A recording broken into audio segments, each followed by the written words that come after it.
بسم اللہ الرحمن الرحیم الحمد للہ رب العالمین والصلاة والسلام علی رسول الکریم وعلی آلہ وصحبہ اجمعین تقبل اللہ منا ومنکم صالح الاعمال۔ معزز ناظرین، میں عبدالعلیم جدہ سے اور آپ سبیل الرشاد دیکھ رہے ہیں۔ برائے کرم ہمارے چینل کو آپ سبسکرائب کیجئے اور لائک کیجئے اور دوسروں تک شیئر کیجئے تاکہ میسیج ان کو بھی مل جائے جس کو اس کا پتہ نہیں ہے۔ بہت بہت شکریہ۔ چلتے ہیں آج کا پیغام۔ آج کا موضوع یہ ہے کہ ہم عید کی نماز گھر میں کس طرح پڑھتے تھے۔ بہت سارے لوگوں کا سوال ہے، کوئی امام کہتے ہیں کہ بغیر داڑھی کے نماز نہیں پڑھا جا سکتا،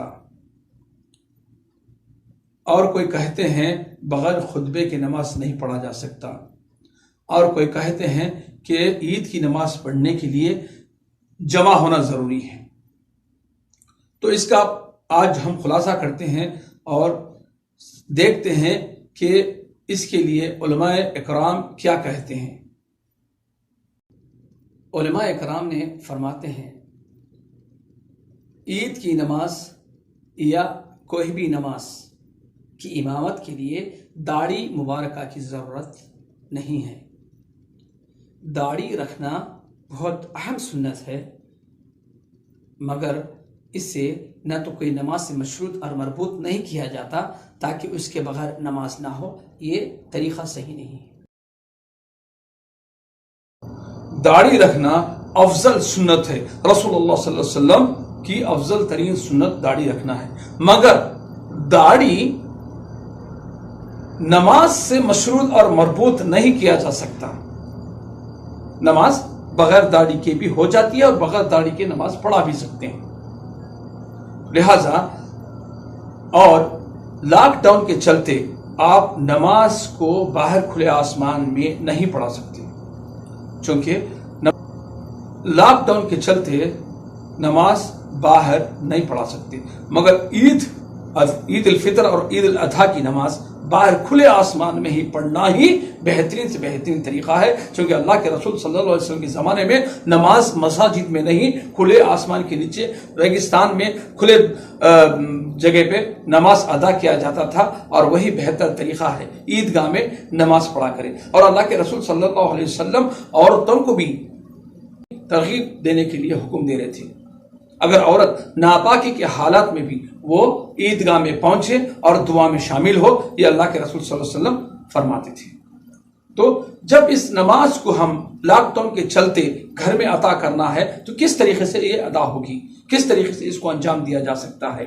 جو بھی گھر کا افراد ہوگا، بھائی، بیٹا، باپ، شوہر، جو بھی گھر میں آدمی ہوگا، اس کے پیچھے نماز کس طرح پڑھا جا سکتے ہیں۔ پہلی شرط، اس کو داڑھی ہونے کی ضرورت نہیں ہے۔ اگر داڑھی ہے تو بہت اچھی بات ہے، اگر داڑھی نہیں ہے تو کوئی بات نہیں۔ آپ اپنے امام جب مصلی پہ ٹھہر جاتا ہے تو وہ اس کی نیت ہوگی کہ وہ دو رکعت نماز پڑھ رہا ہے عید الفطر کی، مگر زبان سے اس کو بولنا نہیں ہے، دل کا ارادہ کرنا ہے۔ اور جب وہ نماز کے لیے ٹھہرے گا تو پہلی صف میں تو وہ ٹھہرے گا، پھر اس کے پیچھے اس کی اولاد یا بیٹے یا بھائی ٹھہریں گے جو مرد افراد ہیں، پھر اس کے پیچھے عورت ٹھہریں گی جو اس کی بیوی اور بیٹیاں ہیں۔